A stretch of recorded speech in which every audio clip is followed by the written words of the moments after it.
Hey guys, thumbnail చూసేసారా? అయితే ఈ పాటికి అర్థమైపోయి ఉంటుంది ఇవాళ ఏం డిష్ కుక్ చేస్తున్నాను. అవునండి, టొమాటో రైస్.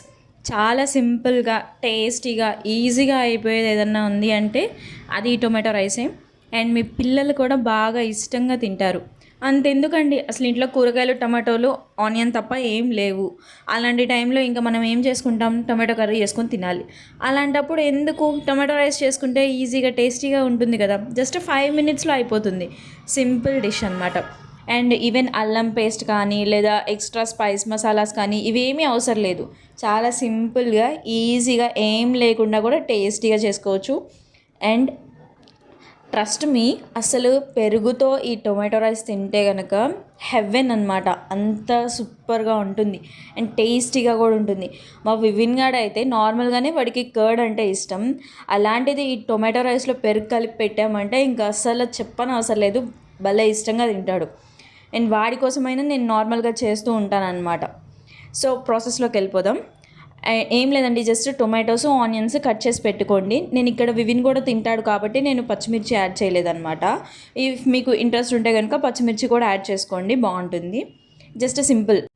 కడాయిలో ఆయిల్ వేసుకొని ఆయిల్ హీట్ అయిన తర్వాత పోపు దినుసులు, అవి ఆవాలు, జీలకర్ర, పచ్చెనగపప్పు, మినప్పప్పు ఇవి వేసుకొని అవి కొంచెం చిట్పటమన్న తర్వాత కరివేపాకు, ఆనియన్స్ వేసి అందులోనే పసుపు వేసి ఫ్రై చేయండి. ఆనియన్స్ అనేది కొంచెం మగ్గాలన్నమాట, గోల్డెన్ బ్రౌన్ కలర్. మరీ అంతేం రానవసరం లేదు, కానీ కొంచెం మగ్గితే టేస్ట్ బాగుంటుంది. సో కొంచెం మగ్గిన తర్వాత మనం టొమాటోస్ యాడ్ చేసుకుందాం. ఈలోపు ఏం చేస్తారంటే, మీరు రైస్ బాయిల్ చేసి పెట్టుకుంటారు కదా, అది వేడిగా ఉంటుంది కాబట్టి చల్లార్చుకోవడానికి వేడి మీద కలిపితే ఎంత పొడి పొడిలాడే అన్నమైనా కూడా ముద్దగా అయిపోతుంది అనమాట. సో అందుకని మనం అన్నంని ఇట్లా సపరేట్గా బౌల్లో వేసి పెట్టుకున్నామంటే అది ఆ చెమ్మ అనేది పోతుందన్నమాట. చెమ్మ అనేది పోవడం వల్ల మనం స్టవ్ మీద వేసి కలిపినప్పుడు అది ముద్దగా అవ్వకుండా పొడి పొడిగా, ఎట్లా అయితే మనం రైస్ వండినప్పుడు ఎలా అయితే పొడి పొడిగా ఉందో అట్లనే ఉంటుంది. సో ఇక్కడ నాకైతే ఆనియన్స్ మగ్గిపోయినాయి కాబట్టి నేను టొమాటో యాడ్ చేస్తున్నాను. అండ్ ఇక్కడ టొమాటోస్ అనేవి ఆనియన్ వన్ తీసుకుంటే టొమాటోస్ అనేవి 4 తీసుకున్నాను. అప్పుడే కొంచెం టొమాటోస్ పుల్లగా ఉంటాయి కాబట్టి ఆ పులుపు తగిలి టేస్ట్ బాగుంటుంది మనకి, మసాలాస్ ఏం లేకపోయినా కూడా. సో అందుకు నేను టొమాటోస్ ఎక్కువ తీసుకున్నాను అనమాట, ఆనియన్ 1 తీసుకొని. సో మీకు పులుపు ఇష్టం ఉంటే కనుక టొమాటోస్ ఎక్కువ తీసుకోండి, లేదంటే కనుక తక్కువ తీసుకోండి. 2 టొమాటోస్ లేదా అట్లా సరిపోతాయి అన్నమాట. సో ఇక్కడ టొమాటోస్ మగ్గడానికి కొంచెం సాల్ట్ వేస్తున్నాను. నేను మ్యాక్సిమం ఏ వంటలైనా కానీ సిమ్లోనే పెట్టి చేస్తాను, ఎందుకంటే ఈజీగా మాడిపోతాయేమో అని భయం. మాడిపోతే అసలు టేస్ట్ ఉన్నట్టే ఉండదు. సో నేను అందుకని మ్యాక్సిమం ఏ డిష్ అయినా కానీ సిమ్లో పెట్టే చేస్తాను. సో అందుకే ఇప్పుడు కూడా ఒకవేళ లేట్ అయినా కూడా సిమ్లో పెట్టే చేసుకుంటాను.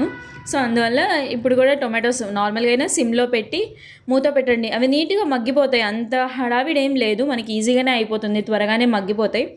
జస్ట్ కొంచెం సాల్ట్ స్ప్రింకిల్ చేసామంటే ఏ వెజిటబుల్ అయినా కానీ త్వరగా మగ్గిపోతుంది. సో అలా సాల్ట్ వేసి కలిపేసి మూత పెట్టేయండి, దానిలోని వాటర్ అంతా వచ్చేసి మగ్గిపోతుంది అనమాట త్వరగా. అండ్ మధ్య మధ్యలో చూసుకుంటూ కలుపుకుంటూ ఉండండి, అడుగంటకుండా. ఒకవేళ అడుగంటితే కనుక టేస్ట్ అంతా చేంజ్ అయిపోతుంది అనమాట.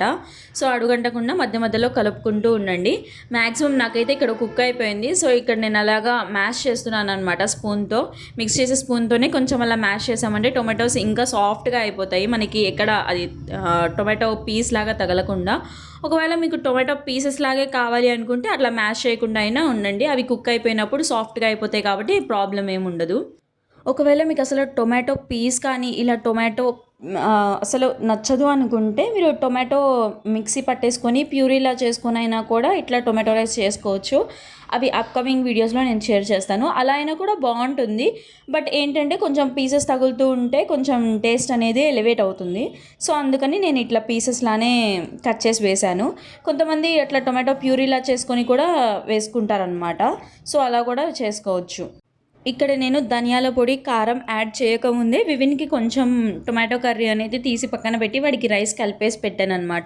సో ఎందుకంటే మనం ఇక్కడ కారం యాడ్ చేసుకుంటాము, బట్ పిల్లలు కారం తినరు కాబట్టి సో నేను అందువల్ల వివిన్కి కారం, ధనియాల పొడి ఇవి యాడ్ చేయకముందే కొంచెం కర్రీ తీసి రైస్ కలిపేసి పెట్టాను అనమాట వాడికి. ఇఫ్ మీ పిల్లలు ధనియాల పొడి కూడా యాక్సెప్ట్ చేస్తారు అనుకుంటే ధనియాల పొడి వేసిన తర్వాత కొంచెం కర్రీ తీసి వాళ్ళకి పక్కన కలిపేసేయండి రైస్ అనేది. అప్పుడు వాళ్ళకి ఆ ధనియాల పొడి ఫ్లేవర్ కూడా తగులుతుంది.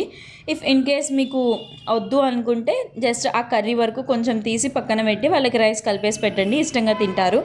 అండ్ ఇక్కడ నేను వాడికి తీసిన తర్వాత ధనియాల పొడి, కారం యాడ్ చేసుకున్నాను. కారం మనం కూడా ఎక్కువ ఏం అవసరం లేదు, లైట్గా యాడ్ చేసుకున్నా సరిపోతుందన్నమాట. ఎందుకంటే ఆ కొంచెం ఆ పులుపుదనం తగిలితేనే మనకి ఆ టొమాటో రైస్ టేస్ట్ అనేది ఎన్హాన్స్ అవుతుంది. సో అందువల్ల కారం కూడా కొంచెం తక్కువే వేసుకోండి. అండ్ ఇక్కడ నాకు కలపడానికి వీలవ్వట్లేదని నేను ఆల్రెడీ రైస్ వేసి కలిపేసి పెట్టాను అనమాట. వీడియో తీయడం కుదరలేదు. సో అట్లా అంటే రైస్ కొంచెం హీట్ అయ్యే వరకు మనం బాగా కలుపుకోండి. అండ్ తర్వాత మనం టేస్ట్కి తగ్గట్టు సాల్ట్, ఆల్రెడీ మనం టొమాటోస్లో సాల్ట్ వేసాం కాబట్టి, అండ్ ఈవెన్ మేము రైస్ కుక్ చేసేటప్పుడు కూడా సాల్ట్ యాడ్ చేసుకుంటాము. మీరు యాడ్ చేయకపోతే చూసి యాడ్ చేసుకోండి అనమాట. అన్నం కలిపేటప్పుడు నేను రైస్ కుక్ చేసేటప్పుడు సాల్ట్ వేసుకుంటాను కాబట్టి ఇక్కడ కొంచెమే వేసుకున్నాను రైస్ కలిపేటప్పుడు. So and this is the final look. Tomato rice అయితే రెడీ అయిపోయింది. చెప్పాను కదా, అసలు కర్డ్తో తింటే టొమాటో రైస్ హెవెన్ అనమాట. అసలు మర్చిపోలేరు ఆ టేస్ట్. ఇంకా కర్డ్ హేటర్స్ అయితే ఇంకా ఏం చేయలేమన్నమాట. వాళ్ళకి ఎట్లాగో ఇంట్రెస్ట్ ఉండదు కాబట్టి మనం ఏం చేయలేము. బట్ కర్డ్తో తింటే టొమాటో రైస్ మాత్రం నిజంగా సూపర్గా ఉంటుంది. తప్పకుండా ట్రై చేసి ఎలా వచ్చిందో చెప్పండి. And follow for more, subscribe చేసుకోవడం మర్చిపోకండి. Follow for more. బాయ్.